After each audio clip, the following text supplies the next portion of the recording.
What is up, ladies and gentlemen? My name is Aaron Knoll, and welcome back once again to the latest edition of the movie Battleground. In tonight's matchup, as we start to begin the ramp up towards this year's tournament, we have a couple of matches left in line that are big deciding factors as to who goes where and who even takes place in said tournament. And on the outset, this may not seem like one, but it absolutely is, between Joseph Boros and Jeremy Potters, because these guys have been two of the leading rookies that we've had come into the league this season. Not the most prolific rookies. Obviously, they're both 2-0. They both have their own scheduling issues. We have our scheduling issues on the show, so we haven't been able to get them in as much as we have some of the other rookies. But in both of their appearances, they've had good arguments, they've had good counterpoints, and they've been able to very swiftly take the wins from their opponents with, honestly, very little issue. Both matches, they seemed quite comfortable with their performances. They may not show it on screen. They're not as boisterous as some of our current top performers, but they're certainly good debaters. And I think this will certainly obviously set one apart in the fact that somebody's going 3-0 in their rookie season. But I think this could be a big break for either one of these guys. So let's go ahead and talk to them first. Bringing in with a record of 2 wins, no defeats, he is Jeremy Potters. Running me first. Jeremy, how are you doing today, sir? I'm doing well. I've been looking forward to this for a long time. It feels like it took us a little while to get here. For a long time.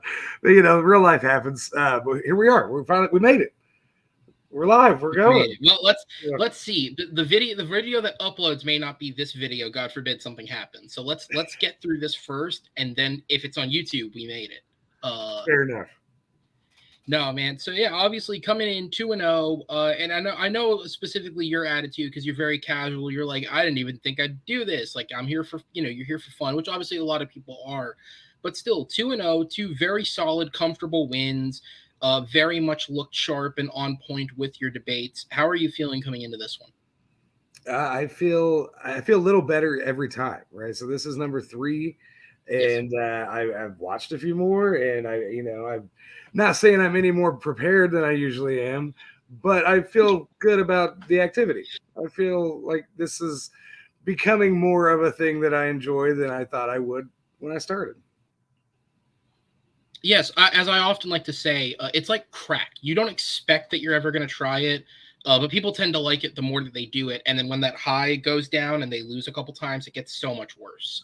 But with that said, man, that's a way to prop yourself up on the internet, ladies and gentlemen. Compare your show to crack. All right, Jeremy, I'm going to go ahead and sit you in the back and bring in your opponent, coming in with a record of 2 wins, no defeats, and 1 knockout. He is Joseph Boros. Joe, welcome back to the show, sir. How are you doing? Hey, man, it's good. It's good to be back. No, I'm gonna keep the crack comparison. No, it's always fun to be here. Yeah, let's maybe not take the roster that's 40 wide now and compare them all to crack addicts. That's not the best idea. Taking shots. No, it's good to be back. It's a good distraction. We've been trying to do this for a little bit now, and one thing after another seems to get in the way. But it's nice to be back again. Hopefully this time to finally get the final version. Yeah, and I should say, by the way, this isn't the normal facetiousness of we've tried this before, and it's like, well, we set dates and canceled them. No, this is the 3rd time we've literally come together on camera and attempted to do this. So let's hope it goes through. With that said, though, so yeah, your matches as well. Your very first match, you went to the blind round, which most seasoned competitors don't want to do, and you took a victory in that match. Your second matchup, you had a knockout victory. This is the first match, I believe, because both your first matches were against Don and Josh. This is the first match you've played where, I'm assuming to very much a lesser extent, if at all, you don't know Jeremy. So right. Does that change anything for you versus playing guys who you're friends with previously? A little bit. You don't know what arguments to expect as much, which is a little easier with people you know. But I've met Jeremy a couple of times now. The first 2 times that we tried to do this, Yes. so we'll see what happens. Absolutely. All right, guys, we'll go ahead and bring Jeremy back in, and we will get to this match. Movie Battleground is a game that is the best of 5 rounds. It is a first to 3 points wins the match. Each round of debate is worth 1 point. If a competitor picks up the first 3 points in a row, that will be a victory by knockout. If at the end of 4 rounds we have a 2-2 tie, that will set us to the blind round, but we'll worry about that should we have to do it. In terms of the first 4 rounds of debate, the competitors have had the questions. They have had as much time as we could possibly give them and a little more to prep. They will each get a 60-second opening followed by a 2-minute solo speaking period. There will be 4 minutes of open discussion where they'll go back and forth and get their points in, followed by a 60-second closing argument. Following that, I have 2 judges backstage in the form of Carrie Webb and Jay Burns. They will join us on screen and, based off the arguments, make a decision on who wins the argument. If they do not come to the same decision, I will also be taking notes throughout the match instead of Googling random things on my phone. So I will also judge in the event that we need a tiebreaker. With that said, guys, are you ready to go? Yeah. Ready? All right. Go ahead and jump into this. And, it's funny, again, very few matches have had as many issues just simply recording as this match has. The only thing that you can do in retrospect is just laugh at it. That said, question is, what is the best parody film released in the 1970s? A decade absolutely wrought with parody films. So many legends making some of their best work in the 70s. A lot of great picks to choose from. Behind the scenes, Joe, because you do have that knockout victory, you are slightly higher than Jeremy, literally 1 place on the table, so you were deemed the favorite. If I remember correctly, because I didn't check, you chose to go first on questions 1 and 3. Does that sound right to you? That's where we ended up. Okay, so Jeremy, you're going to go first on 2 and 4 then. See, even when I don't fact check, I do know things. So yeah, Joe's going to go first on 1 and 3. Jeremy, you go first on 2 and 4. That said, I'm going to go ahead and bring in the timer. Of course, I'm going to wish you guys a best of luck on the match. And Joe, it'll start for you when you begin speaking. Lady of the Lake, her arm clad in the purest shimmering samite, held aloft Excalibur from the bosom of the water, signifying by divine providence that I, Arthur, was to carry Excalibur. That is why I am your king. Listen, strange women lying in ponds distributing swords is no system for a basis of government. Supreme executive power derives from a mandate from the masses, not from some farcical aquatic ceremony. Power is derived from a mandate from the masses. Esquire has it in its top 50 comedies of all time. BBC ranked it 15th, verse 22nd for Young Frankenstein. Collider ranked them 7 and 8 in favor of Monty Python. The masses have spoken on Monty Python and the Holy Grail. It's widely considered one of the greatest comedies of all time, and clearly also, ipso facto, one of the greatest parodies of all time. Not just in the 70s, but by far the greatest to come out of the 70s. And time. All right. Monty Python and the Holy Grail is the first option. Jeremy, over to you. What did you pick? So I picked a movie that, for one, I love because, that's how I do this. I pick the movies that I like. It makes it easy to argue for. I picked a movie that as soon as it starts, it looks like what it represents, right? And a parody represents something else with comedic tones. I picked Young Frankenstein. Mel Brooks' Young Frankenstein, Gene Wilder, Peter Boyle as the monster, and it hits everything that you needed to hit on the monster movie side. Looks exactly like the Universal Frankenstein movies from the 30s. It hits all of those tones, but then also will make you laugh and laugh and laugh. And every trope that has gone over in the classic horror movies is parodied to perfection in Mel Brooks's version. I mean, the guy's a genius. He made a genius movie. So, for lack of a better term, it's Frankenstein. Now done.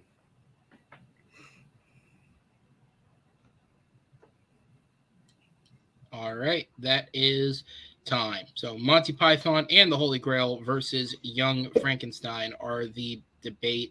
Is the debate. That's how English goes. Joe, back over to you. You have 2 minutes on the clock when ready. Monty Python and the Search for the Holy Grail is not only a great parody, it's also surprisingly true to the actual source material. It's completely full of quotable one-liners and scenes. You know, look, you stupid bastard, you have no arms left. Yes, I have. Look, it's just a flesh wound. There are numerous comedy styles. You have your puns, your slapstick, your subversion. While Young Frankenstein, it often falls on sexualization and more lowbrow humor. Although it's one of the greatest comedies of all time, it doesn't have as much comedic diversity.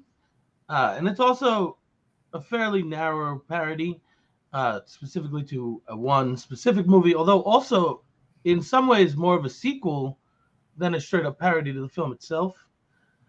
It relaxed the original Dr. Victor, and this is a rehashing sort of a different story. Now, Monty Python and the Holy Grail never takes itself too seriously. It's never mean. It's constantly sarcastic and never sardonic. You have the answer to such questions as how much does a sparrow weigh? And what are the differences between the African and European swallows? Is a woman who looks like a witch, dresses like a witch, really a witch? And do witches float, or will they sink? Film is so absurdly ahead of its time that it's been parodied itself. Spamalot is a play made to parody this very film. So if you do not agree that Monty Python and the Search for the Holy Grail is one of the best parody movies, then I just don't know what to tell you. It meets every criteria as far as factually and stylistically, but the jokes, the humor, the cast, John Cleese and company, brilliant, coming together once again for their pièce de résistance. And time. All right, Jerry, back over to you, sir. 2 minutes when ready. Joe, if you hadn't told me that Monty Python was a parody movie, I would never have known. I don't know what it's parodying. It's hilarious. Don't get me wrong. I love the movie, but I have no idea what it's riffing on. I mean, is it British history? I didn't study it. I don't know. It's just a fun watch. But when you start up Young Frankenstein, the sharp contrast, the black and whites, the lighting, the way everything looks, you know what kind of movie it's supposed to look like. And then you are already in that mindset, especially being back in the 70s. I mean, that's not very far removed from those classic Universal monster movies. So in the audience sitting there, you're in and you're ready, and the crazy poster, you've seen it in the lobby.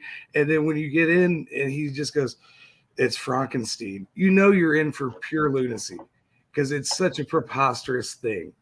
There's the performances by Cloris Leachman as Frau Blucher, which has the great running gag that makes it the horse's neigh. Terry Garr as being the sex object, but they don't really do that except in the sense of the old movies. Like, they don't exploit her in any other kind of way. Peter Boyle as the monster is absolutely fantastic. The guy gives one of the best performances of his life. They do the putting on the Ritz bit. Like, there's just so much nonsensical stuff in it to counterbalance the direct remaking, the sequel is kind of a good point because he's supposed to be the grandfather of Victor Frankenstein. But they take it in a direction that's just so much fun. And there's so many jokes. Like, there's just so many. Every character is its own kind of joke. So when you say there's not different kinds of comedy, every character is its own kind of comedy. I mean, we're talking about Marty Feldman looking for the brain, and he breaks it. It's essentially a cartoon. The blind man getting his finger lit on fire trying to light the cigar. That's as slapstick as it comes. So that's why this movie is the best parody from the 70s. And time. All right, we're going to go into the 4-minute open discussion. As a reminder, guys, obviously you're competing for time, but to an extent, do give each other a chance to get your statements out. Don't cut each other off immediately at every turn. But you guys will find a rhythm for it, I'm sure. That said, the timer starts back up when the first competitor speaks.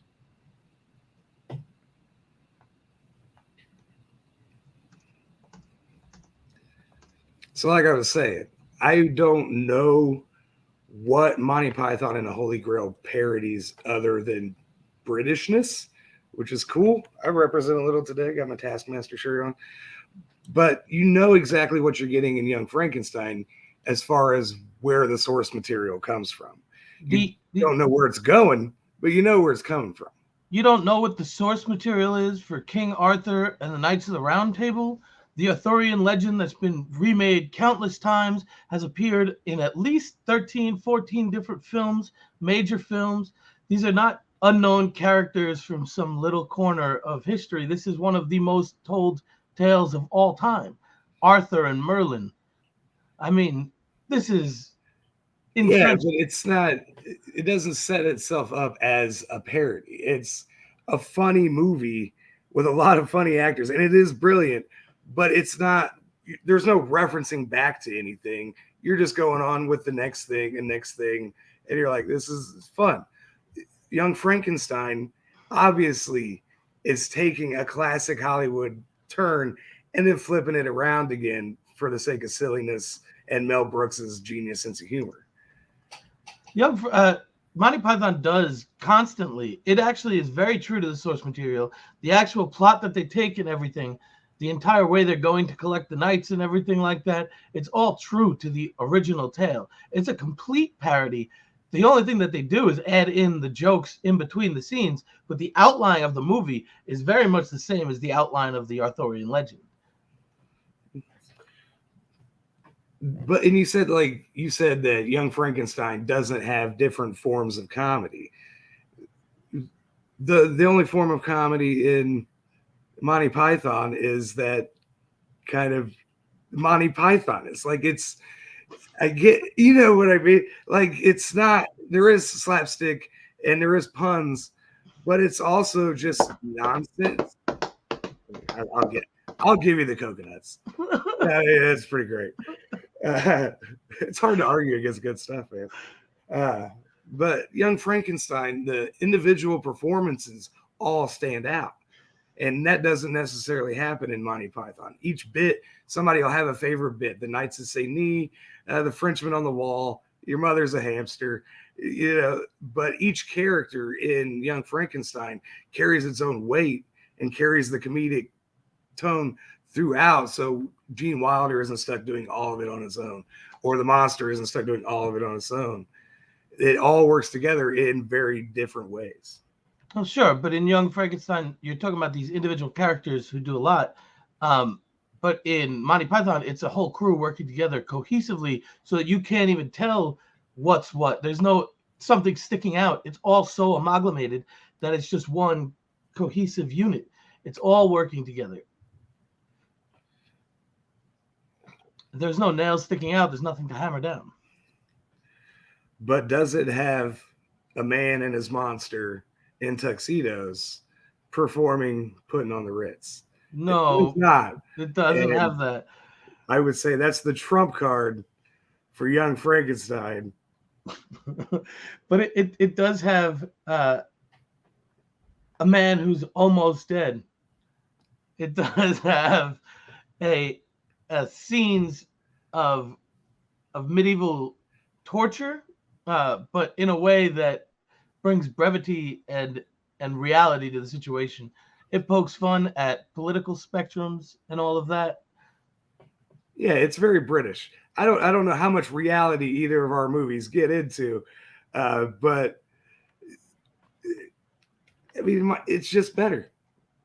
The audience knew what the source material was as soon as they saw it, and I think that's what makes it better. And time. All right, we're going to go into the final minute of the round here. Joe, you're back up first. Time starts when you begin speaking. On basically every platform you look, audiences have ranked Monty Python and the Holy Grail higher than Young Frankenstein. On every publication you look, critics have rated Monty Python and the Holy Grail higher than Young Frankenstein. It's a movie that is based on a story that is based on real life. Like every tale has some kernel of truth in it.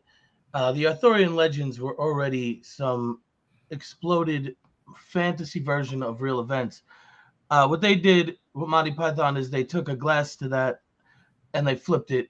They made it into a parody, but they also told the story of real life and what was going on about current political environments, about how everything works together, and about how certain systems just don't make sense. I don't want to talk to you no more, you empty-headed animal food trow wiper. I fart in your general direction. Your mother was a hamster and your father smells of elderberries. And time. All right. And then Jeremy, back over to you. Final minute. So when I think of the word parody, much like with like Weird Al songs, you have to be able to hear that original song for the goofy song to make it that much funnier. And in Young Frankenstein, it uses all the methodology and probably the sound effects, the lighting, set design, everything is set up like the classic Universal monster movies. But then with the gags and the script written by Mel Brooks, directed by Mel Brooks, and performed by some of the funniest people at the time, some of the funniest people ever.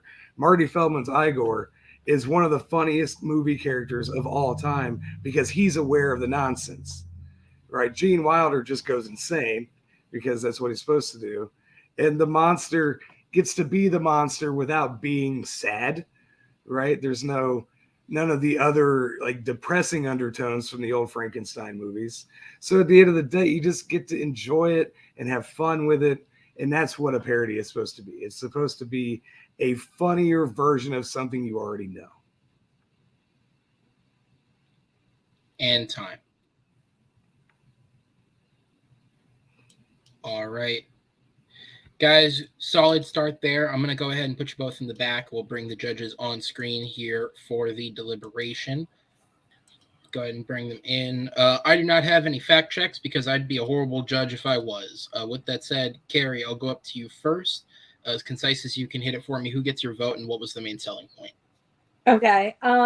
Both really great arguments. And yeah, I totally agree with both of these choices for their movies. I ultimately went with Joe. I think Jeremy his main argument against Monty Python was that it wasn't a parody movie, and I think Joe was able to hit back on that pretty well, and Joe maybe just gave a couple more reasons about why his was the better parody movie.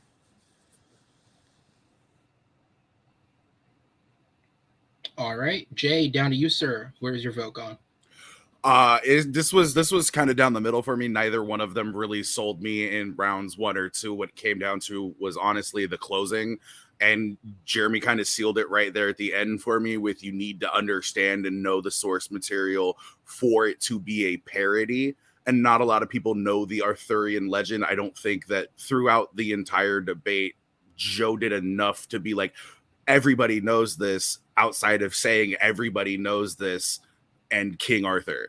And I think Jeremy just hit him back a little bit more than with a little bit more information than just saying everybody knows this. Like, yeah, you know the source material for both of these movies essentially, but what makes one the better parody? It was right there at the closing. So it was Jeremy for me. Also, your mother's a hamster. Which means it'll come up to me and you froze on me. So I was trying to. Your mother's a hamster. Right. She's laying on her back. She's a hooker, and your father smells of elderberries. No, you're good. You're an alcoholic.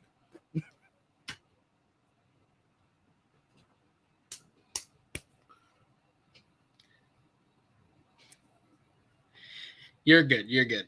I'm definitely going to look like I'm lagging to some extent. It is raining, so everything is lagging on my end, but I can hear you all perfectly. With that said, though, I'm like, honestly, there's not much I can say in terms of my own opinion, because thoughts wise, I'm in line with both of you. But where I do lean is on that closing. And so because of that, I'm going to give the point to Jeremy. I think his closing was probably the most concise, direct answering of the question of the entire round. I do agree that his hitbacks at Joe's movie didn't really work for me.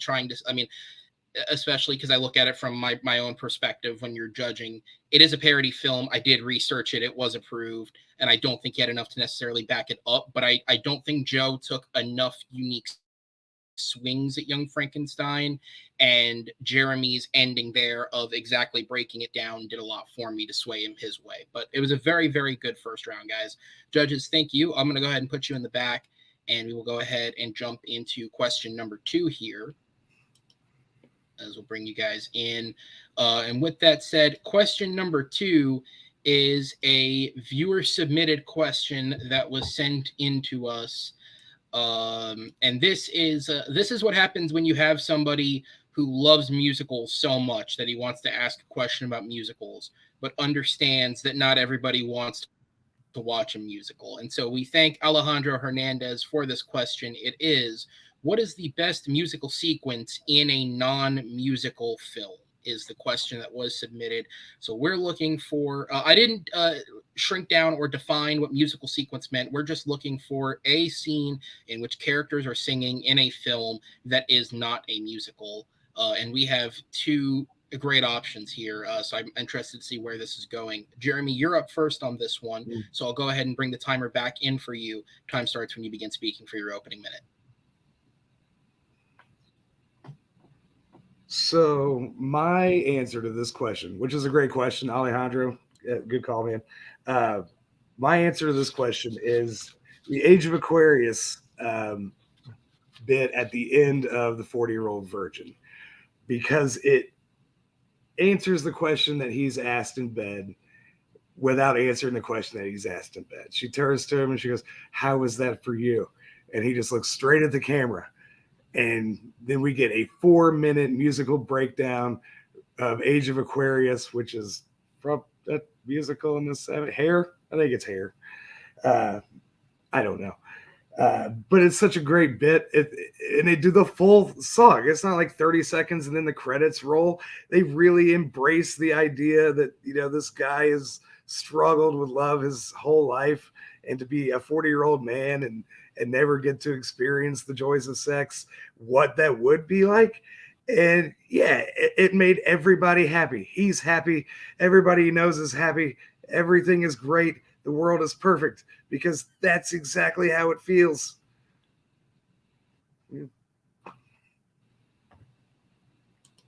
And time. All right, Joe, back over to you, sir. 1 minute on the clock.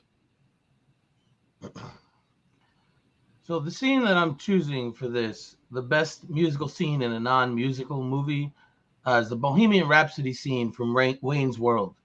This scene was not just a random scene of a random song thrown in at the end of the movie for the credits to play over. This is the very beginning of the film, and the scene itself is based on Michael Myers' childhood. Him and his friends used to sit in the car, sing the song, and anyone who messed up would feel the wrath of the others. This had a personal meaning to Michael Myers and was part of his development as a person and part of his process. In that way, Bohemian Rhapsody scene is actually a microcosm of the larger film as a whole. Its importance to the film can't be overstated. It represents the misconjoined nature of the film, the asides, the fourth wall breaks. It encapsulates the madness of it all so perfectly right from the get-go, and sets the tone for the entire rest of the film that you're about to watch. And time. All right. Jeremy, back over to you, sir. 2 minutes when ready.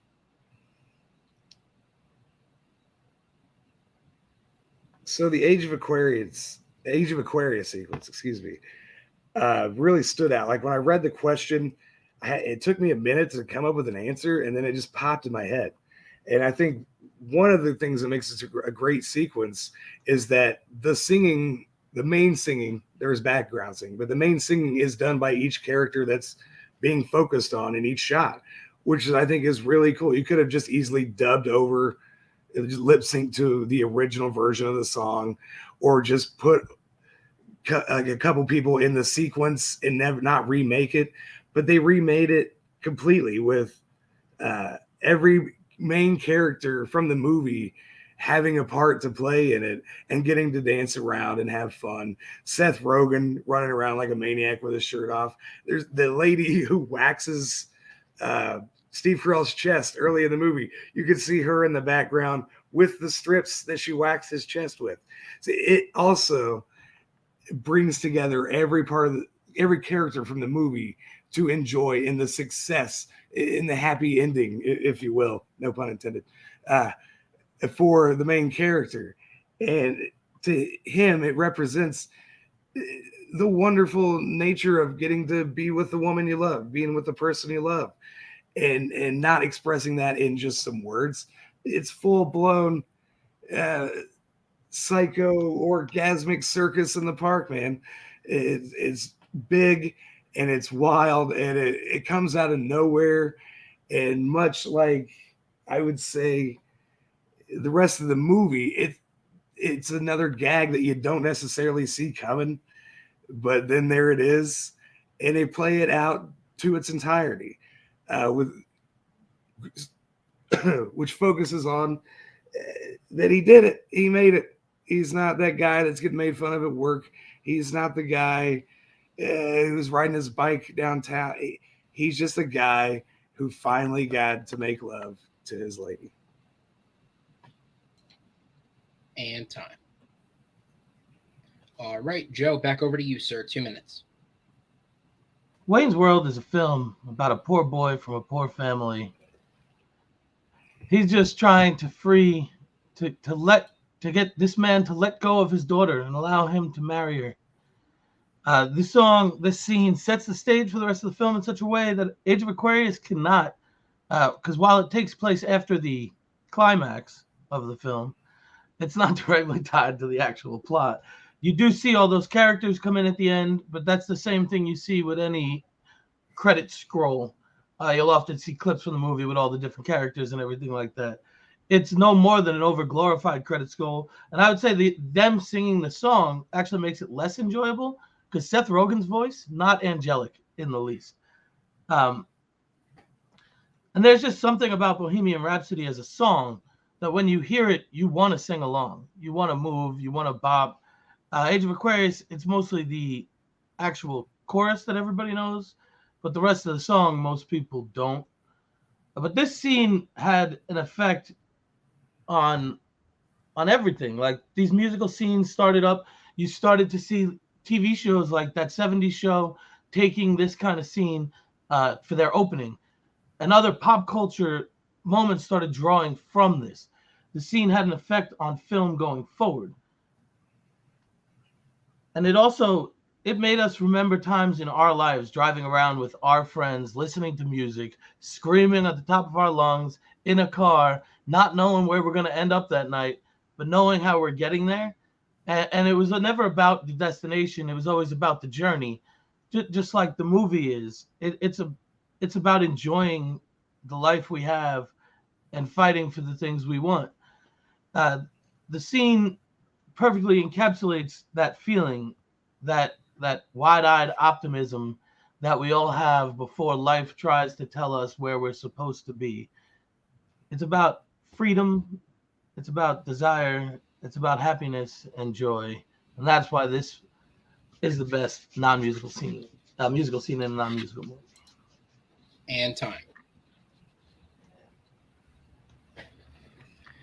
All right, we're going to go into the 4-minute open discussion. Once again, the timer starts up when the first competitor speaks.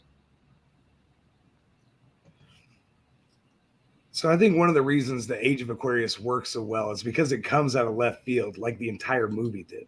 I mean, Steve Carell was a supporting character actor until this movie, and now he was a superstar, and then went into The Office, and it just took off. And there's a lot of people whose careers were just starting, and it blew up because of this movie. And at the end of this, and each step of the movie is more ridiculous than the next. And then at the end, you get the most ridiculous part. You get a full-blown hair rearrangement for Age of Aquarius as a metaphor for losing your virginity. I mean, that's a pretty good Sure, of a song.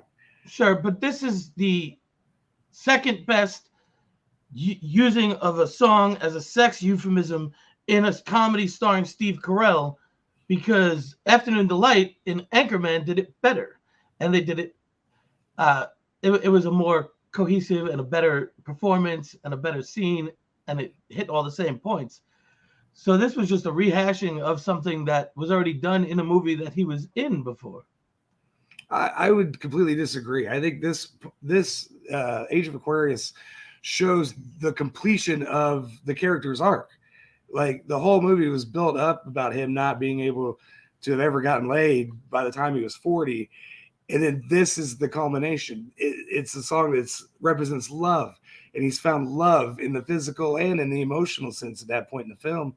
And it sends everybody off, the whole audience off, with feel-good feelings and laughter. And there's no coming down from it. It goes to the credits from there. And that's how the movie ends. And it's a great way to end a movie like that. All right, it's the song that plays as the credits roll. They roll them right over them, singing and dancing.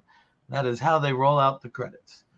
Unlike Wayne's World, where this is the start of the movie, it's building up the energy, and that comedic tension and energy just keeps going for the rest of the film. This is a high point followed by high points, as opposed to something that needs to be built up to.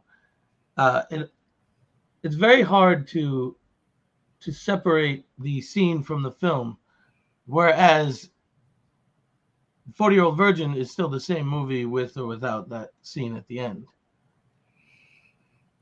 I disagree. I think you could take the Bohemian Rhapsody part out of Wayne's World and you could put any hard rock or heavy metal song and the guy's doing the same thing. It may not work as well, but there was probably a number of options that they went through to say that it could only be that and that it sets off the entire film. It doesn't. It's like 40 seconds long. Well, Michael Myers says that it could only have been that. This wasn't a song that was picked for the movie. This was a song that already meant something to him, that he brought it in. This was not just them trying to fill a hole. And it's not just a hard rock song. It has all those melodies, all that different tones, the chorus music, all the kinds of different stuff, the disjointed nature of the same thing that the movie has. It's all the fragmented pieces coming together to create one whole. Yeah. It's really hard to argue against things that you love. I'll tell you, man, it's so hard. I would say that you could replace any song, but also Age of Aquarius, it fit the silliness that they needed for that. They couldn't have gone and turned into like started using Marvin Gaye or something like that. Then it would have just been straight cheese. You know, could have used anything by Genesis. maybe some Men at Work. Yeah. But I mean, I don't think anything else would have worked as well in 40-Year-Old Virgin, just because of the essence of love and as a way to end a story that Judd Apatow probably didn't have a last page to. I mean, it's just credit me. And time. All right, we're going to go into the 1 minute closings. Jeremy, you're back up first when ready.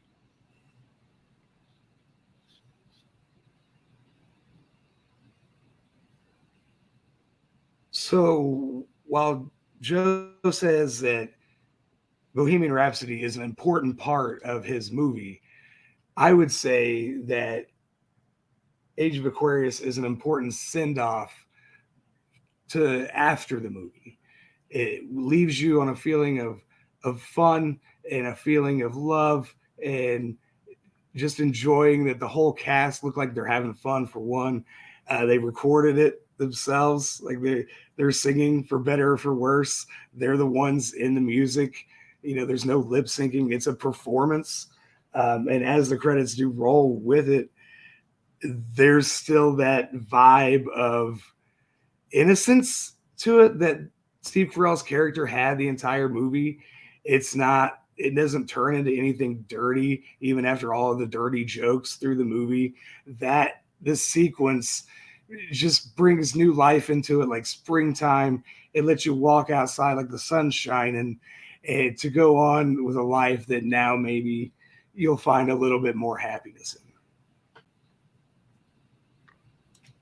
And time. All right, Joseph, back over to you, the final minute. This scene, the Bohemian Rhapsody scene, is the best musical scene in a non-musical movie for multiple reasons. One of which is that it caused a resurgence of Queen. It put them back to number 2 on the pop charts after Freddie Mercury was gone. This movie single-handedly resurrected Queen and gave it its second life. Also, it rippled to have effects and show up in TV shows and movies from that point forward. It sets the stage for the entire film. So not only is it one of the most memorable, most redone scenes in a film, but it's also just a pure joy. You see it as Michael Myers felt it. This was what he was growing up. It builds on the natural feelings that Mike Myers felt. His memories in life come shining through. It's a moment of pure joy for the actors, the characters, and we could feel that as the audience.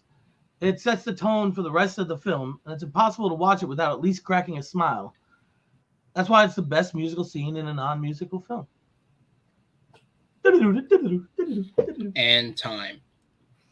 If you're gonna spew. All right, guys, I'm going to go ahead and put you both in the back and bring the judges forward here as wrapping things up.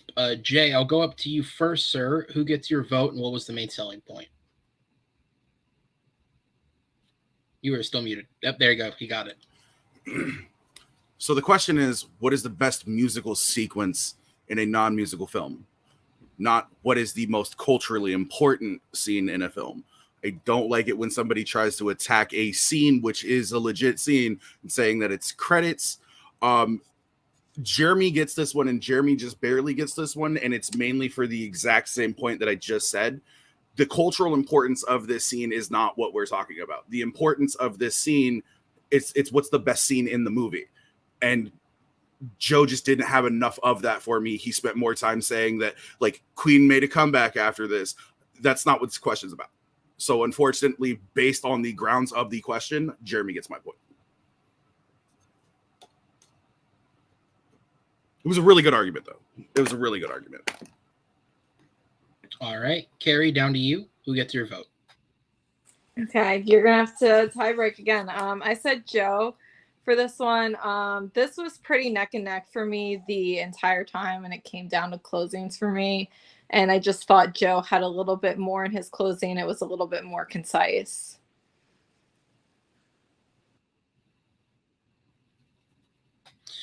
All right, so it'll go to me then this time. And I am going, this one I am going with Joseph on. I think, again, to compliment where I can compliment, I think Jeremy has developed a knack for the closing. It was a strong closing, but through the rest of the overall argument, I thought that, first off, I think both of you guys structured the argument well in terms of focusing on where it's placed in the movie and how that affects the overall film itself. Just a good idea on both of you to take that approach. But Joe's hit a little more for me. I think his attacks on the actual scene itself, more so in that the like the fact that it is the actor singing, but not all of them are singing, could potentially make it a little less enjoyable. Just the little nitpicks here and there that I don't think Jeremy necessarily had about Joe's scene is what gave Joe the point for me.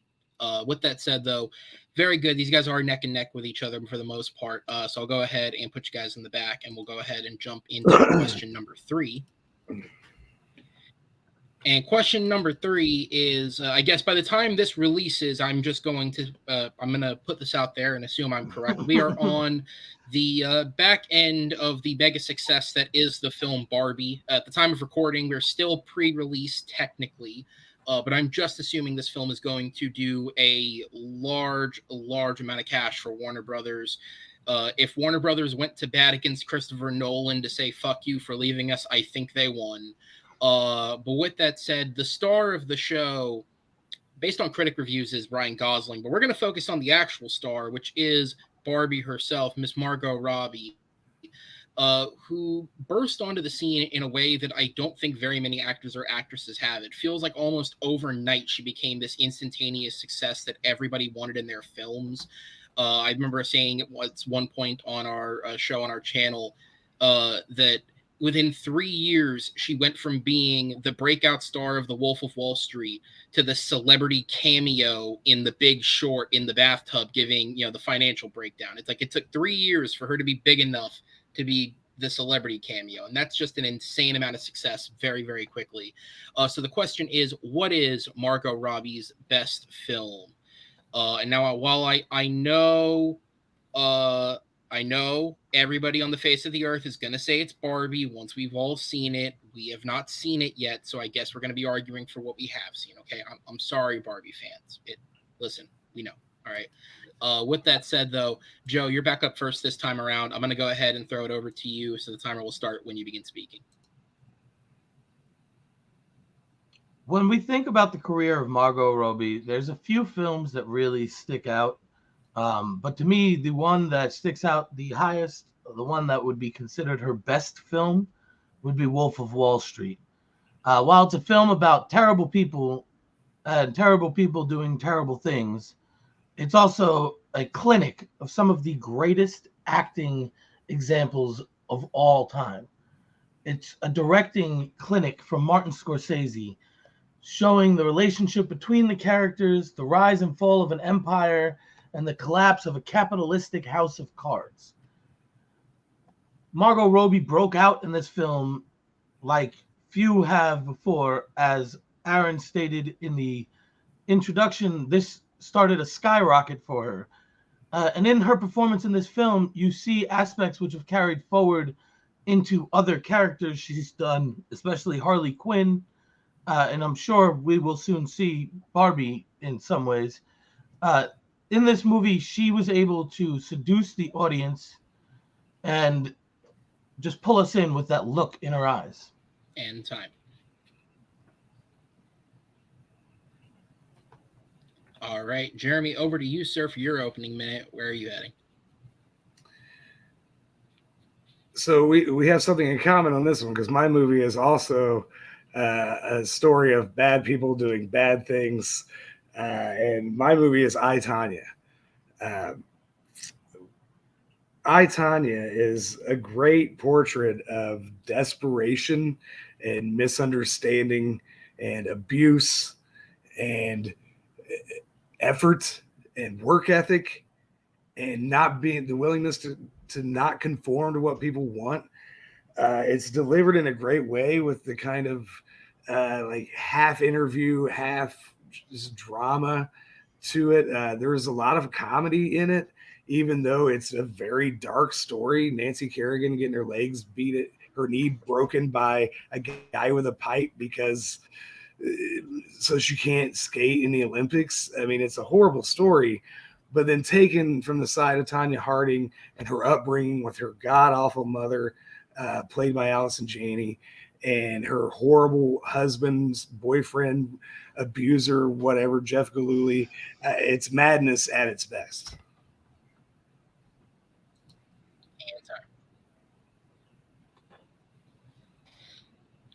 All right. I want to take a quick moment before we go into the 2 minutes to apologize to all Snyder fans out there. I know you hear a Margot Robbie movie about bad people and you think Suicide Squad. I'm sorry we disappointed you twice. We would have disappointed you even more if we had gone with James Gunn's one. With that said, Joe, over to you, sir. 2 minutes back on the clock for Wolf of Wall Street. Margot Robbie broke out in this film, which we've already talked about. It's got the perfect blend of seduction and madness to become the calling card for her career. But this movie was also one of the best performances in Jonah Hill's career. Matthew McConaughey's usual charming self, but with this little just dirtbag edge to him, which we haven't seen in probably since Dazed and Confused. But the scene that everybody, or that a lot of people remember from this movie, is the scene where Margot Robbie has Leonardo DiCaprio on all fours crawling towards him. We see her legs. We see the look in her eyes, how she's able to melt this man who's already on the edge. I mean, but he's giving up everything for her. You see the moment that he's willing to lose all that he has for just this one chance. She does a fantastic job of conveying that type of magnetism and that type of failure on his part, which we see throughout the whole film. It is just one layer of this movie of how this man is such a terrible, terrible person, cheating on his wife. But it tries to give, while not humanizing it or excusing it, it shows you the reasons why he went through these things. I do feel Tanya at times almost glorifies her, makes her to be a victim, where her character is by far the villain. It's not a film about neither one of these are good people doing good things, but I feel like it's a little more clear that the bad guys are bad in mind, even though they are the protagonists, much in the same way. It's a little niche, little hard to encapsulate the exact moment where it happens, but Jordan Belfort did go to jail for a very long time, and he's a piece of shit.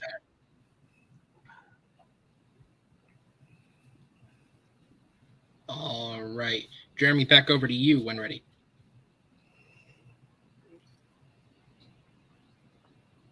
I, Tanya features many great performances, an Oscar win for Allison Janney in Best Supporting Actress, a nomination for Margot Robbie for Best Lead Actress. But I think to be the best Margot Robbie film, like, you want her to be the lead, and she definitely leads the movie. While Allison Janney might steal a few scenes here and there as her despicable mother, you say like she's the bad guy, but she really is a victim. Like, does that excuse all of the stuff that went on and disabling another skater? And no, absolutely not. But in this movie, she's beaten, she's stabbed, she's shot, she's run through all kinds of hell. She's shunned by the sport that she gives every ounce of her being to, just because she won't dress the way they want or talk the way they want.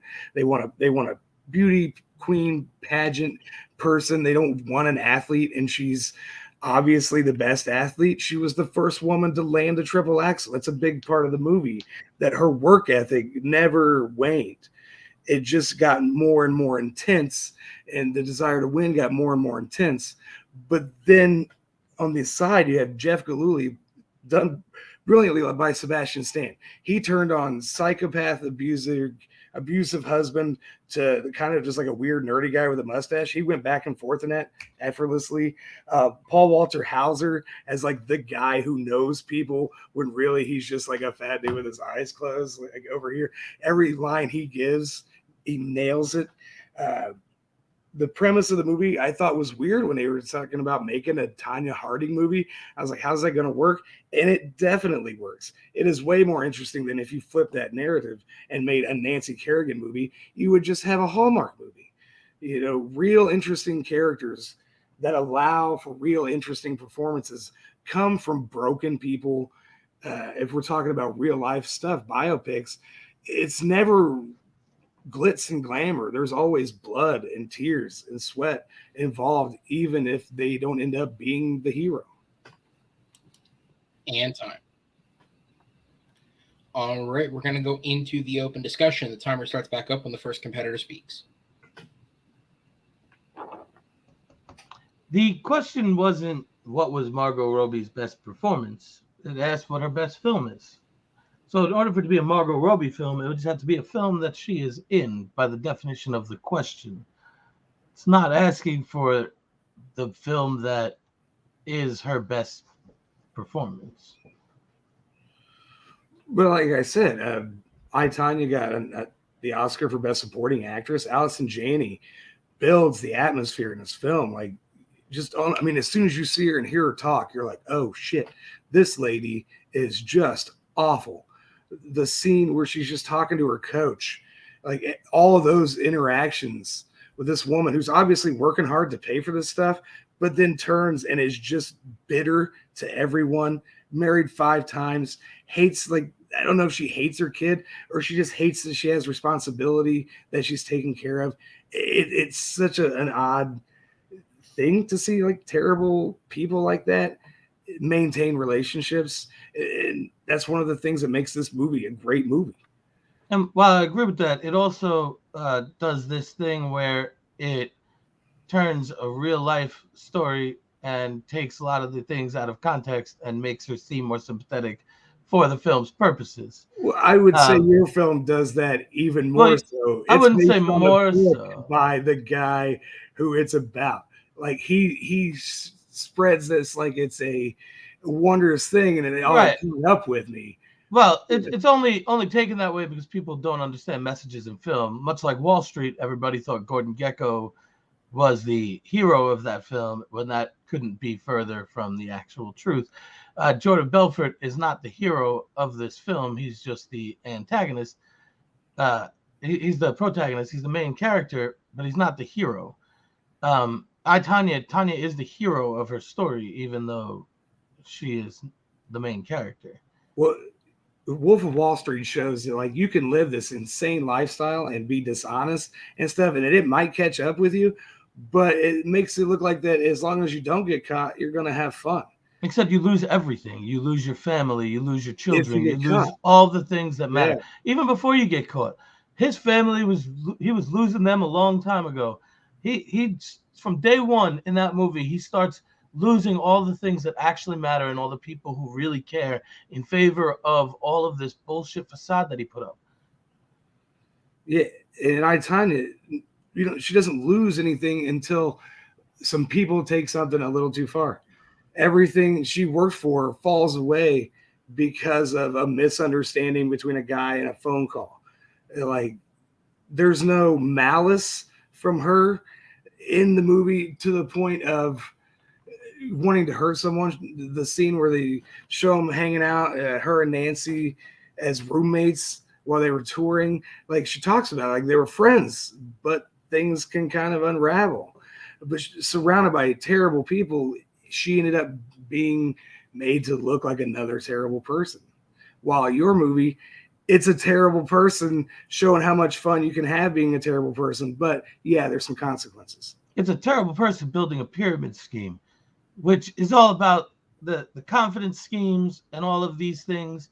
Marty does a great job of taking all these things that have happened and are also still happening and relating them to the current day through the use of subversion, making us think that this movie is going to glorify these things, but really showing us how that evil stuff is still going on to this day, which is what Jordan Belfort does now. Is he speaks to these companies about attempting to stop this kind of stuff from happening, because short sales and things, the whole GameStop thing, this is all still very relevant. And this movie did a great job of capturing it to the point where when it's happening in real life, it almost feels like it's just imitating the film. And time. All right, we're going to go into the 1 minute closings. Joe, you're back up first. Time starts when you begin speaking. Well, both of these films seem to make sympathetic connections to the main character. Wolf of Wall Street does a better job of showing that the ones getting the money were not the heroes of the story. Whereas at times, Tanya is made to be a victim and not the villain. Perhaps the most important aspect of the film is how well it encapsulated the downfall of a capitalistic house of cards and its relevance to today. The movie was so good because it's true. It's based on actual facts. And while the partying and those aspects of it might be embellished, the actual story beats are known because there's federal cases around it, whereas the story beats in Tanya a lot of times are not true to what happened in real life. This serves as not only to be a fantastic movie and a fucking clinic on masterclass on directing, the cinematography, the music, all of it, but it also comes as a perfect warning of the collapse of the society that we're currently living in. Marty does a fantastic job of making movies that speak more than just show. And time.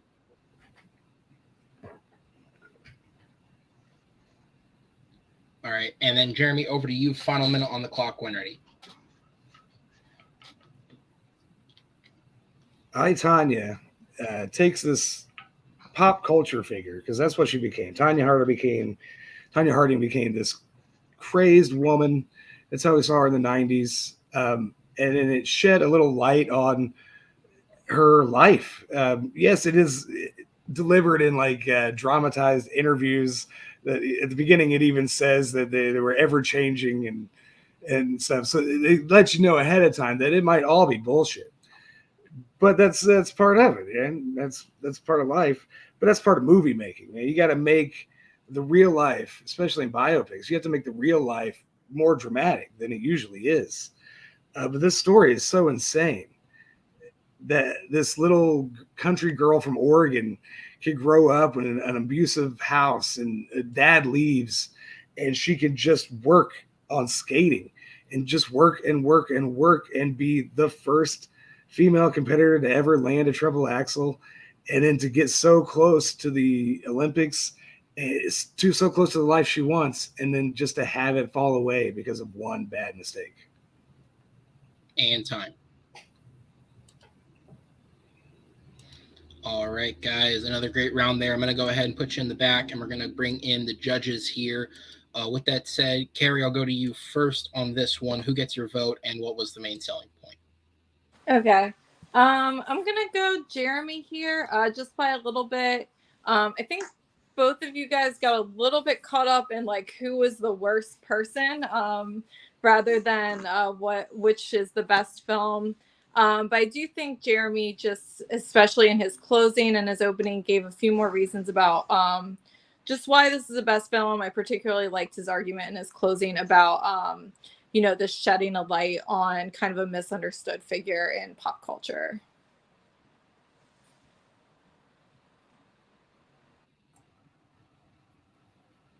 All right, Jay, down to you. Who gets your vote? Jordan Belfort is a terrible human being. He really is. Tanya Harding, right here. Jordan Belfort, right here. They both did a really great job in this argument. This is, I think, probably the closer of the three that we've heard so far. This is what's really difficult for me, because I don't want somebody to think that I'm like just doing something out of like spite. Because I'm going with Joe on this one, just because he talked a little bit more about what makes the entire film better than I, Tonya. So I've got to give it to The Wolf of Wall Street, and you know me, I will talk shit about that movie every day of the week. But it was this argument over the entirety of that 7 minutes that we got, that really sold me on it. Not that Jeremy didn't do a great job, because he actually made me want to watch fucking I, Tonya.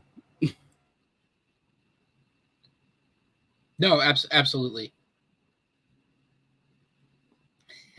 No, absolutely. I agree with you. I think this has easily been the best round so far on both competitors' fronts. I think they did a great job.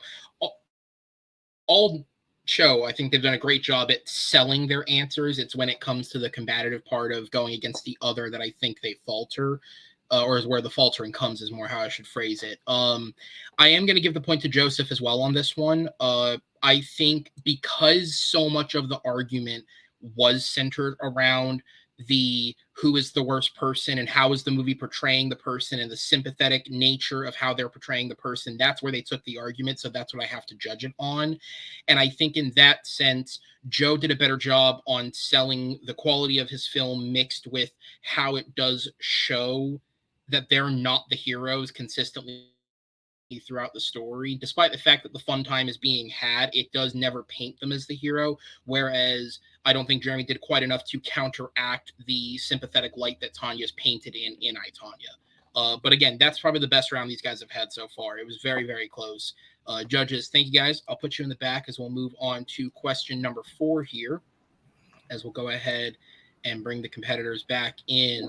And question number 4, Well, I mean, I don't know what a better transition could be, because when you talk about horrible creatures, Jordan Belfort and Tonya Harding are probably pretty high on that list. With that said, the question is, what is the best creature feature? So we're over halfway through the season, but this is the first time we've used one of the new categories that was inducted this year of creature features. Now, I know in parentheses it says zombies, vampires, werewolves, of the like. That's what I wrote in it to kind of define the genre for them. And then I subsequently expanded it to, because we do have universal classic monsters as also a category which covers a lot of. So creature feature is anything with a creature, anything with a creature definably at the center. Obviously, zombies, vampires, werewolves, those are the classic examples of what a creature is. But I think we have both. We have two unique definitions of a creature, both in the portrayal and then the actual creature itself here, which I think is going to make for an interesting debate. Also, two films from the 80s, and who doesn't love the 80s, right? So with that said, we're going to go ahead and throw it over to you guys. It is Jeremy that's up first this time, so I'll go ahead and hand you the timer. It'll start when you begin speaking.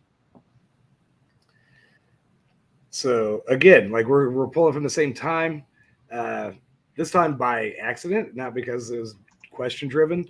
But the 80s were a great time for horror movies, monster movies, especially the special effects and stuff that we got to see get developed through the 80s really led to a lot of great movies and great movie memories. And my pick for the best creature feature is An American Werewolf in London.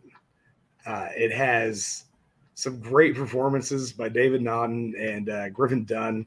And it's a story of like what happens if you go backpacking with your buddy through Europe and a big dog scratches you, how bad your life can turn from that moment. It's not a movie just about werewolf eating people. It's a movie about how one night can lead to your ultimate destruction, whether you have any say in it or not. Like you're cursed, right? Werewolves are cursed. But this movie, the special effects and the makeup effects are some of the most iconic in horror movie history. John Landis delivers great direction. And then there's also great performances, especially from Griffin Dunn. But I'll get into that in my 2 minutes.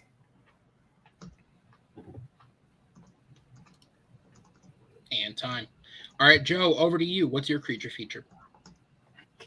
The best creature feature of all time is John Carpenter's The Thing.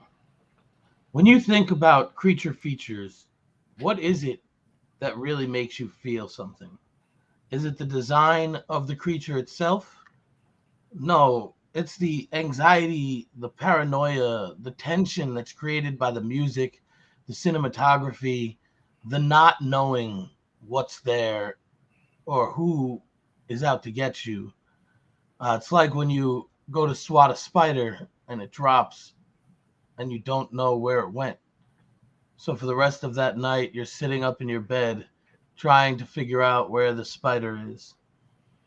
John Carpenter's The Thing does such a great job of not just blowing its load early with overuse of a monster and over gratifying scenes of spectacle. It's a slow burn.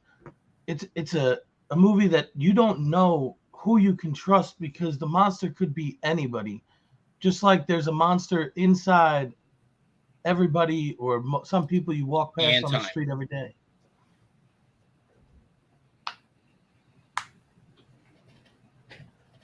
All right, we're going to go into the 2 minutes here. Jeremy, back over to you, sir.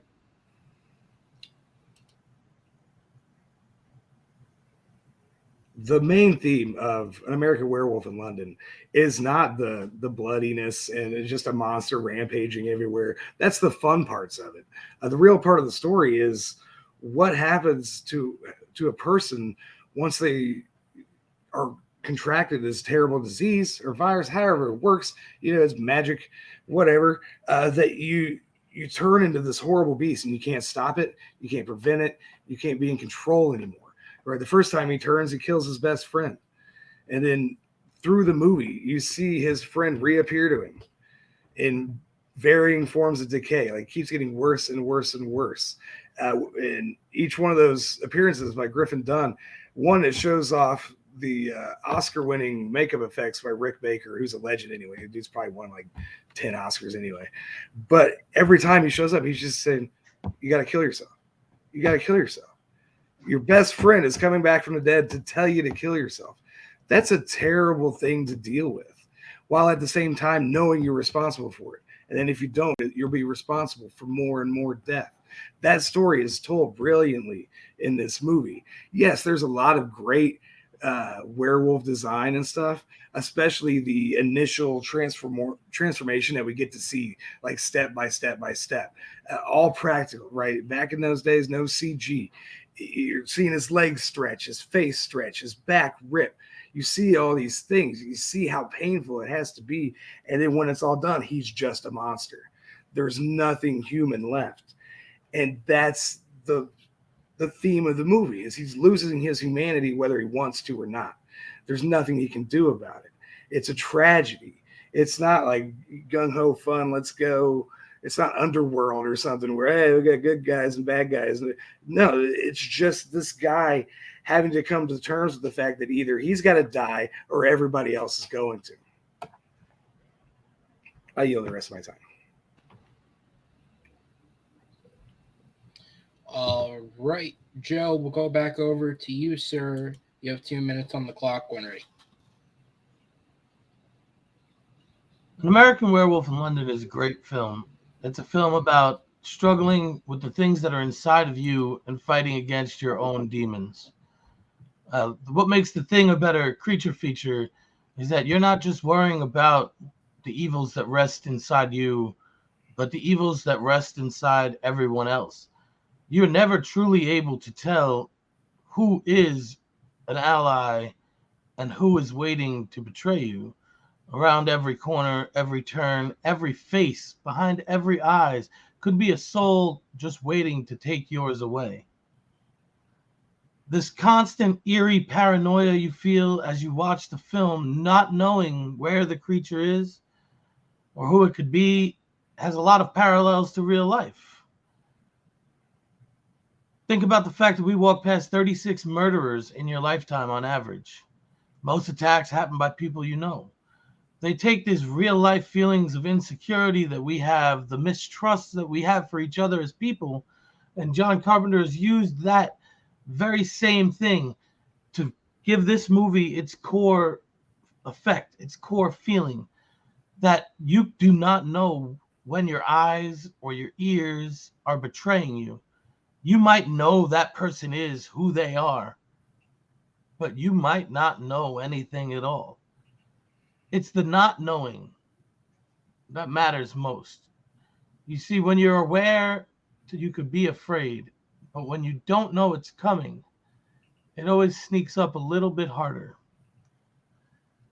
American Werewolf in London feels like it never actually comes together as a whole. It has a hard time finding the balance between comedy and horror. Roger Ebert said of American Werewolf in London that it seems curiously unfinished, as if John Landis spent all of his energy on spectacular set pieces and then didn't want to bother with things like transitions, character development, or an ending.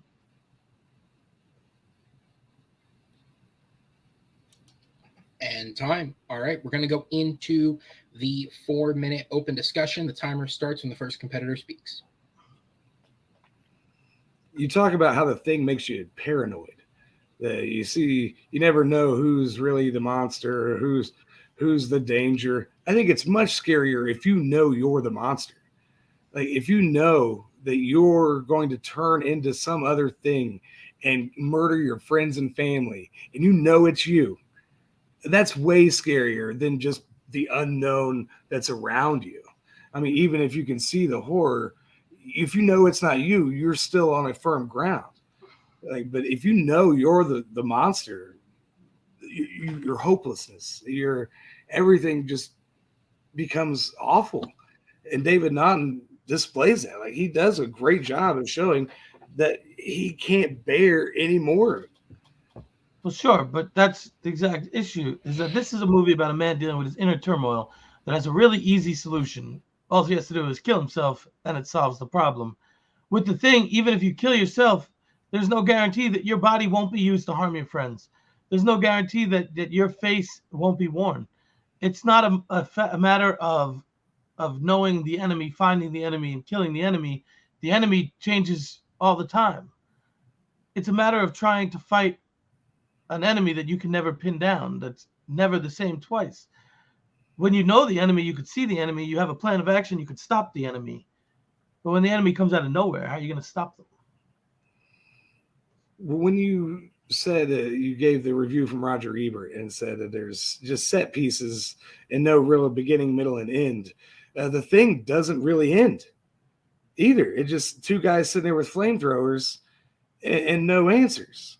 Right? Everybody else is burned or gone or dead or blown up. Nothing. There's no resolution in the story. You're just left hanging. In American Werewolf in London, it's a complete movie.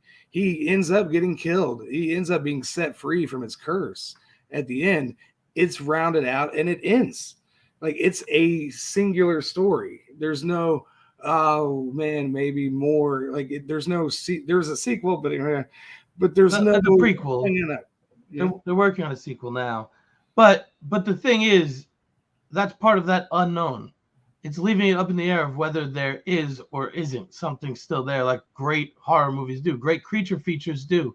That is why there's so many King Kongs, so many Godzillas, so many Jawses, because creature features aren't supposed to be one indelible thing and that's it. It's supposed to be this recurring, this unknown, this recurring below the surface threat. Jaws, one of the greatest movies of all time. You see the shark for maybe 6 seconds throughout the whole movie. It's all about what's below the water, what you can't see, because that's where true fear comes from. That's why we're afraid of the dark. I couldn't agree more. There's not a ton of time spent just on the werewolf attacking people. He runs around and goes on a couple rampages, but it's much more about him coming to terms with being what he is and the ghost of his friend telling him what he really is. And that you got to tie it up. But at the same time, you've got to have the monster. And a werewolf is as much a recognizable monster as we know of, right? In movies, like, we've been making werewolf movies for almost 100 years now. And the Thing, you don't know what it is. It's the Thing. Like, it just bounces around. Like, it has no rules. There's no way to judge it. There's no way to combat it. So the concept of the monster, the movie is made around that. So you're set. So in the Thing could be anybody. It's supposed to be relative of the evils that are inside every person that you see, the evil thoughts that creep up behind us. The werewolf is not relatable. Nobody turns into a wolf, although we do all have anger inside of us. But the never knowing if somebody's going to harm you, ask any single woman in this day and age who has to go and unlock their car about that feeling. And time.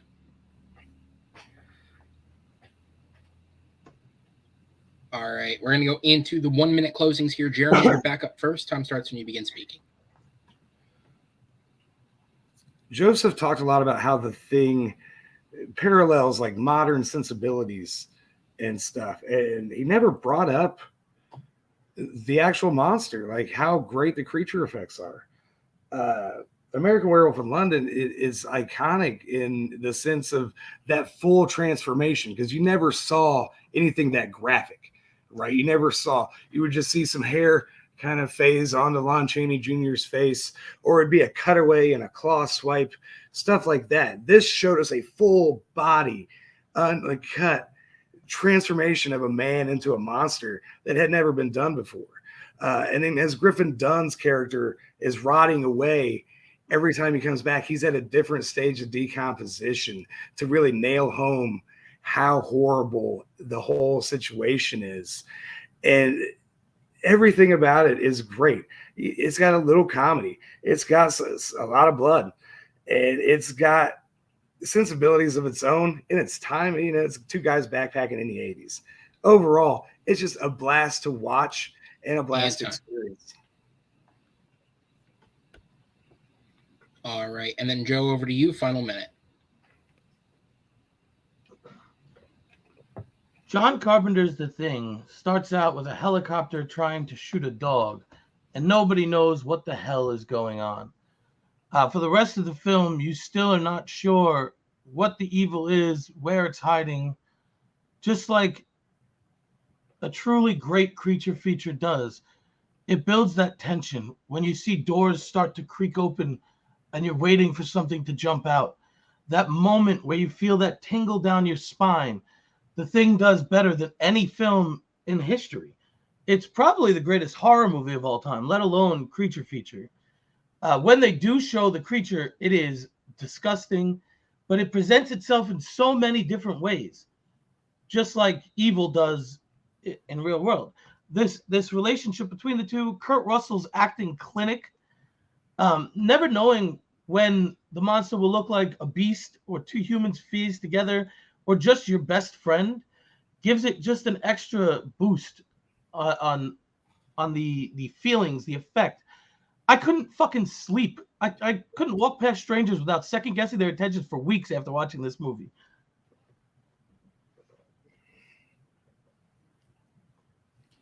Oh, I was muted there. You couldn't hear me. Another great round, guys. I'm going to go ahead and sit you guys in the back. We'll bring the judges in as they're finishing up their notes, and it'll be Jay that's up first this time around, sir. So who gets your vote, and what was the main selling point?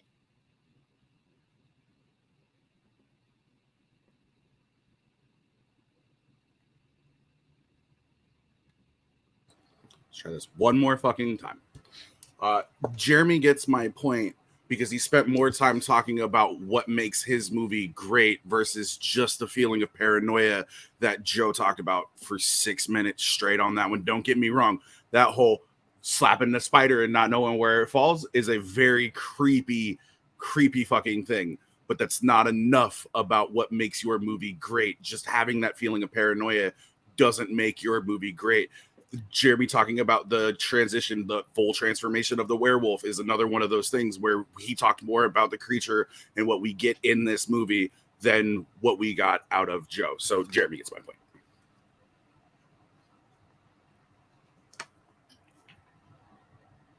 You, same question. All right. I said Joe for this one. I thought he did a really great job of explaining why his creature was scarier. And why this was just overall the better creature feature. I really liked all his arguments about building up the tension and, just why the Thing is a bit scarier. Although I honestly, fantastic freaking choices here. I really just enjoyed hearing these arguments.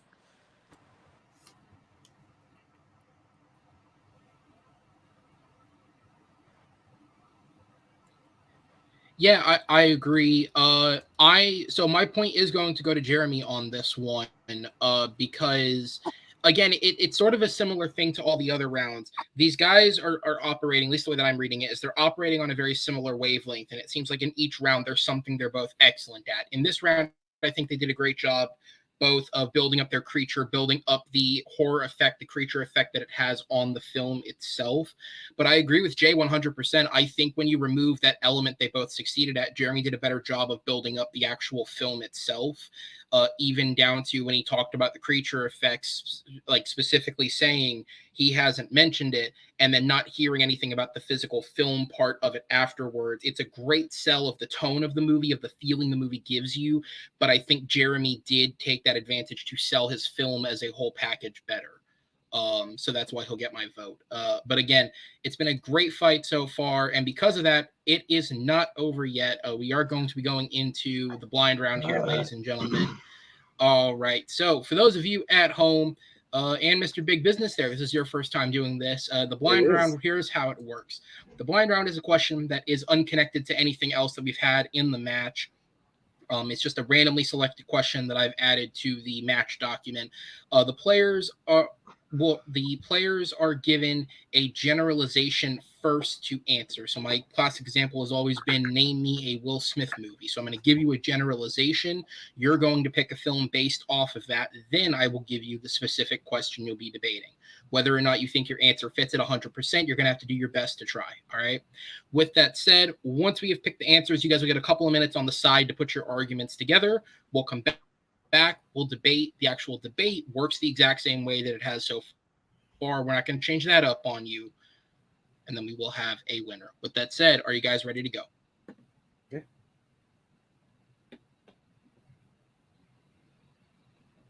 All right. So the question is, name me a Keanu Reeves film. The Matrix.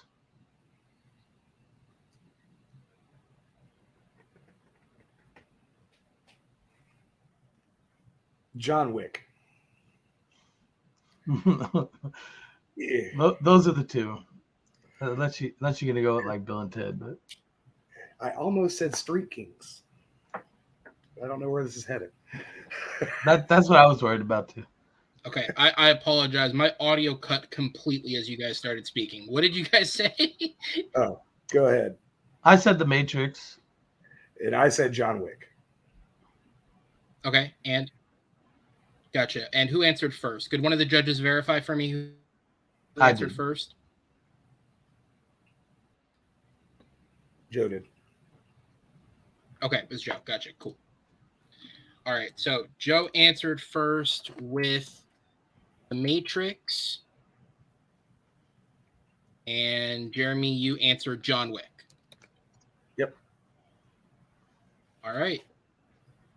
So in the classic Keanu Reeves battle of John Wick versus The Matrix, the question using the films that you have picked is, what is the worst performance of Keanu Reeves's career? With that said, we are going to take this behind the scenes. We'll be back in just a couple of minutes with the blind round. All right.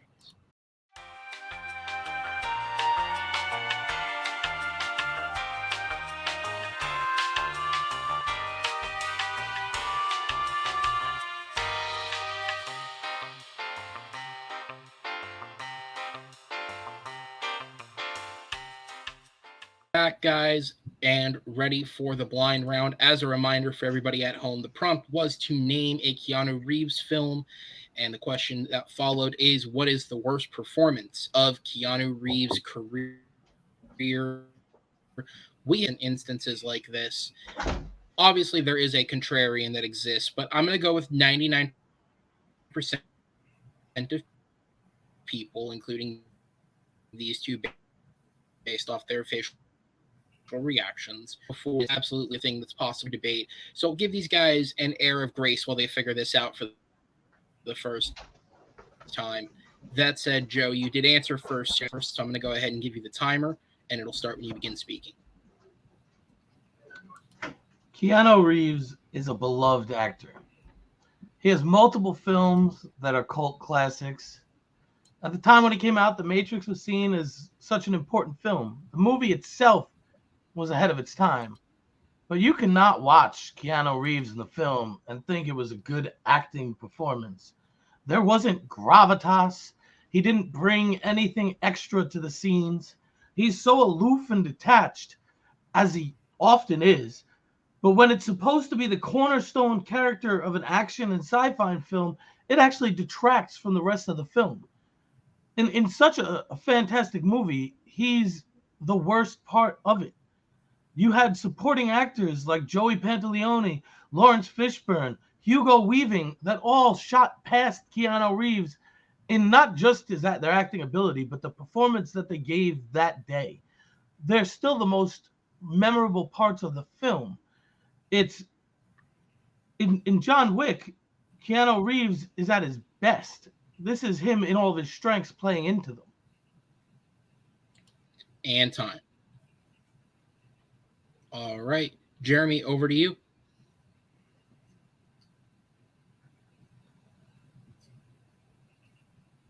Keanu Reeves is definitely an icon.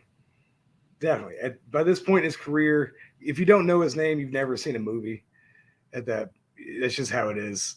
Going back from Bill and Ted all the way up to the series that he's running with now, which is my answer, is John Wick, the first one specifically. In that movie, he it's not that he's bad acting, but he doesn't act at all. It's choreography.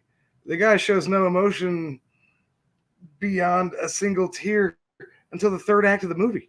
He's just running and shooting and fighting and running and shooting, and there's tons of gun fu, but there's no substance to him.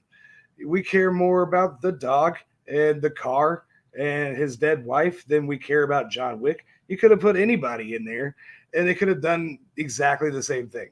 It required nothing of him except his physical acumen, which choreography is not acting. It's memorization.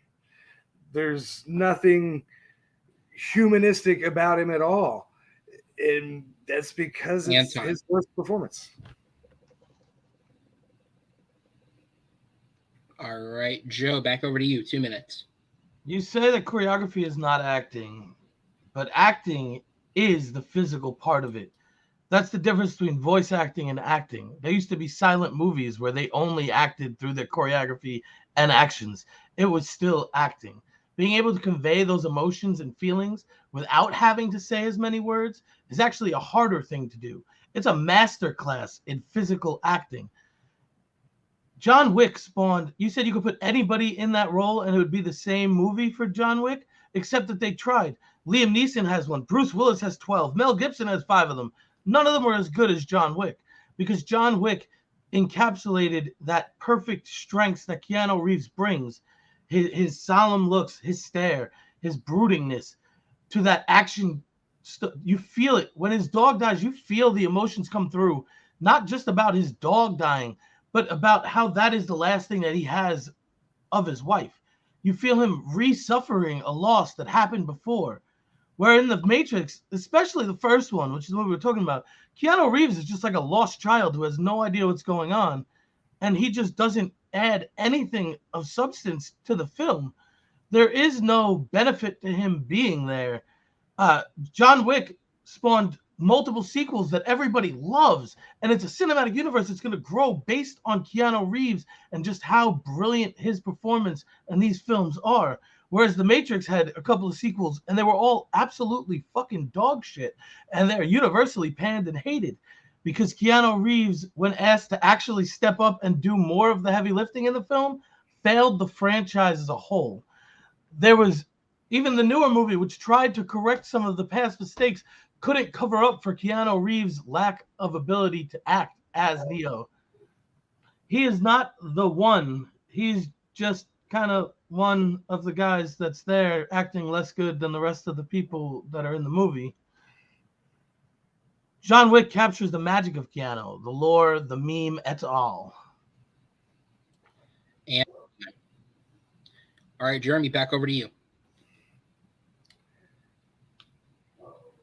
I would say the success of John Wick needs to be attributed not to Keanu Reeves' performance, obviously, but because of the style in which it's shot, the long takes, the redone gun violence that we hadn't seen in movies like that. And that goes to the choreographers, directors. I mean, even his look with the long hair and the beard and an all black suit, like that's all designed outside of his purview. And then when he comes in, he's just the guy holding the gun. And yeah, anybody can do it. They did a movie called Nobody with Bob Odenkirk. If Bob Odenkirk can do it, anybody can do it. Like anybody could be this role. You can put anybody in, and as long as you give them the time to memorize their moves, they'll get it done. Like I said, it's not Keanu Reeves' performance that brings us in any way, shape, or form. It's that we connect with the dog. Everybody loves puppies. You can't kill a puppy, especially a puppy that came from his dead wife as her last present, and he's got his car, and then that's what we connect to, right? And we also connect to the fact that we all hate Russian mobsters, I assume. I mean, if you're a fan of Russian mobsters, that's on you. I'm not a fan. I like to see them get blown away in movies. It's fun. The movie uses all these other tropes while doing it in a new way, right? It's not like an 80s style action movie, but there's no requirement for any kind of acting performance of a verbal sense or his face. He looks the same the whole movie. He acts the same the entire movie. And then he slightly changes a few things in the third act because he's a little extra bloody, and that's kind of how they had to sell it. But he doesn't, he's not required. He adds nothing. He helps nothing. and he just is there as a linchpin for us to keep moving through the story. I yield my time. All right, we're going to go into the 4-minute open discussion next. The timer will start back up for you guys when the first competitor speaks. Nobody was not as successful as John Wick. There's no Nobody sequels. People go out to see Keanu Reeves because people love Keanu Reeves. And Keanu Reeves at his best is Keanu Reeves being Keanu Reeves. Now, he's not his usual goofy self that he portrays in films. This Keanu Reeves in John Wick is the solemn, real life, sitting alone on a bench eating popcorn Keanu Reeves, the one who knows loss, the one who knows feeling.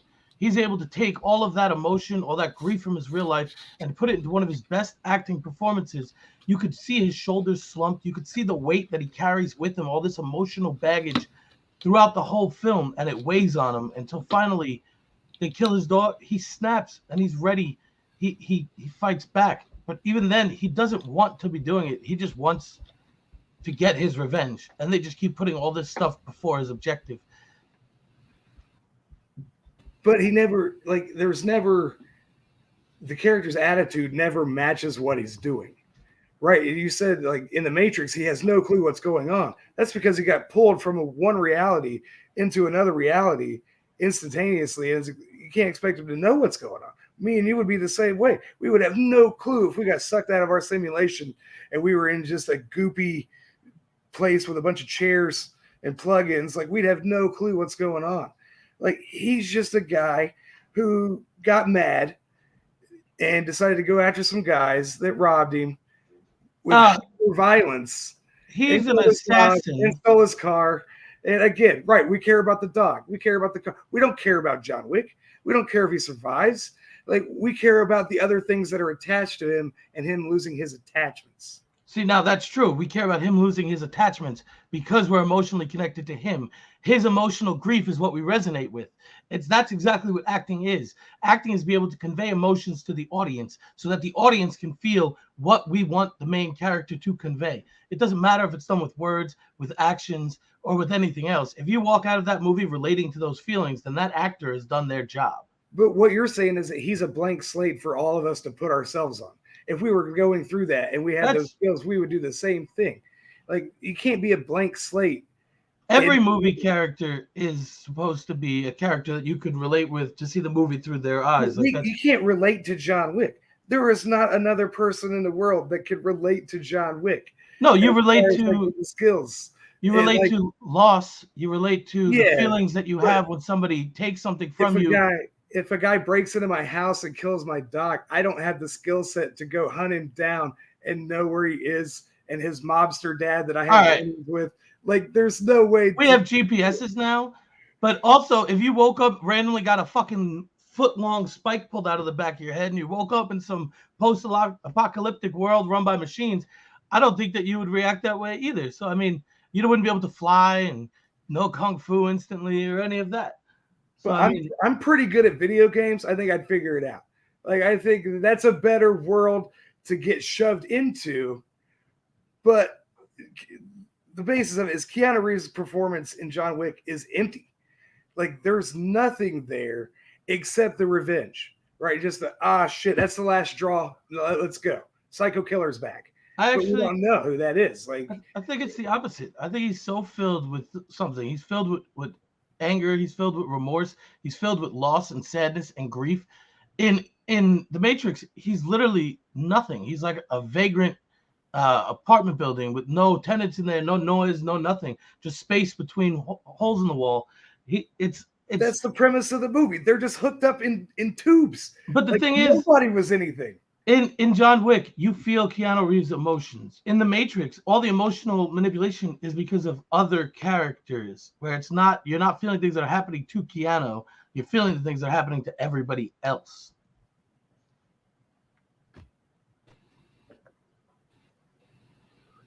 And that is time. All right, we're going to go into the final minute here. Joe, you're back up first, so the timer starts for your final minute when you're ready. Keanu Reeves is a once-in-a-lifetime kind of actor who has never been the best actor of all time. I'm glad we didn't choose Hardball. There are a couple of movies that would have been really hard to argue against where he is an extremely gifted actor. Luckily, I picked The Matrix, which, while being one of his better movies, is all about the writing, the directing, the set pieces, the cinematography, the choreography, everything else that's going on around it. Bullet time. The whole reason the movie was so ahead of its time is because they slowed down film. Now, John Wick focuses exclusively on John Wick. You talk about the long shots with choreography. Do you know how much work it takes to learn to be able to do all that without them breaking the camera? You have to be perfect for that much longer. The skill level required to act those scenes out is outrageous. Raid level. You see people go out because of Keanu, because he's a good person, because we connect to his emotions about his wife, about his dog in that film. He's trying to be a better person, something we can all relate to, trying to fight his own demons, but then the world won't let him sleep. He conveys it perfectly. All right. We'll go into the 1 minute closing for yourself, Jeremy. The time starts when you begin speaking.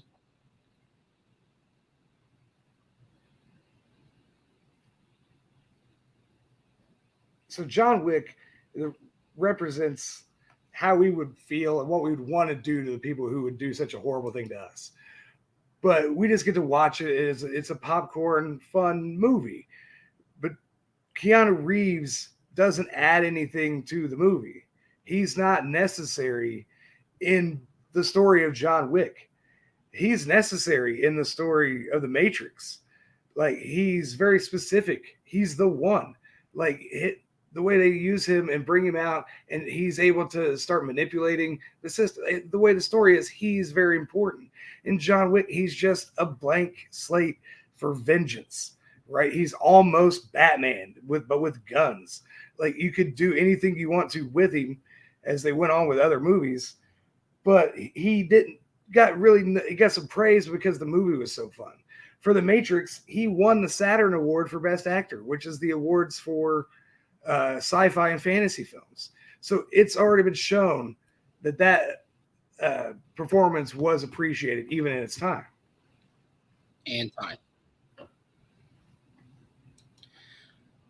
All right, guys, you both had an excellent match regardless of the results, but I'm going to go ahead and sit you in the back so we can get those results. That said, I'm going to bring Carrie in. Jay will join me as well. Carrie, you are first this time around, so who gets your vote and what was the main selling point for you? Okay. Yeah, for me, this actually wound up being, I think, the closest. I mean, these guys have been neck and neck, I think, the entire time, very evenly matched, but for me, this was the closest. I think it was just point, counterpoint all the way through. I went with Joe. I think just Jeremy never quite refuted the point that, Keanu Reeves' acting in The Matrix wasn't fantastic. And Joe at least pointed out that, at least argued that in John Wick, Keanu Reeves does show more emotions, and at a bare minimum, his physical acting was better.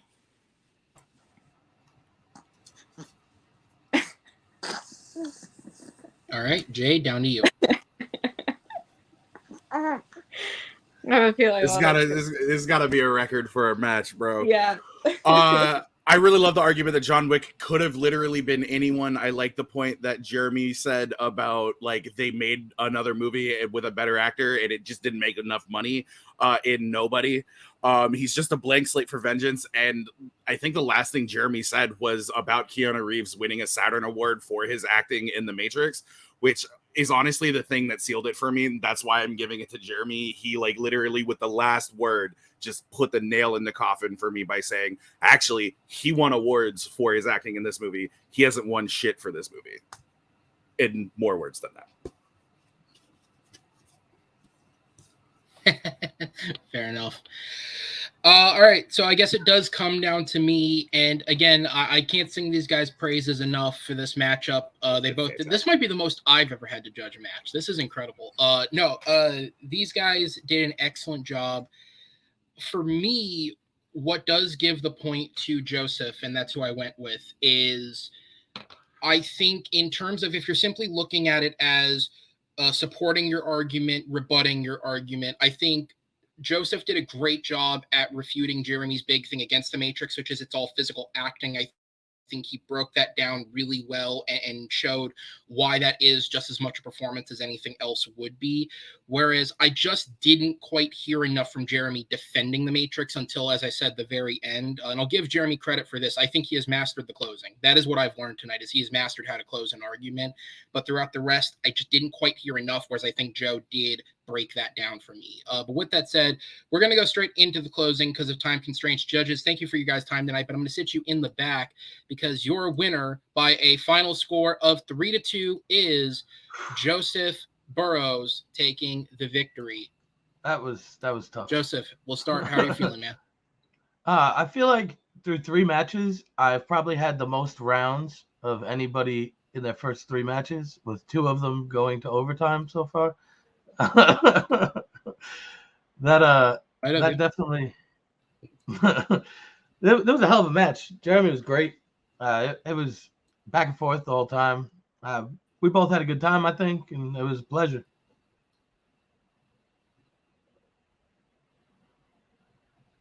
Yeah, absolutely, man.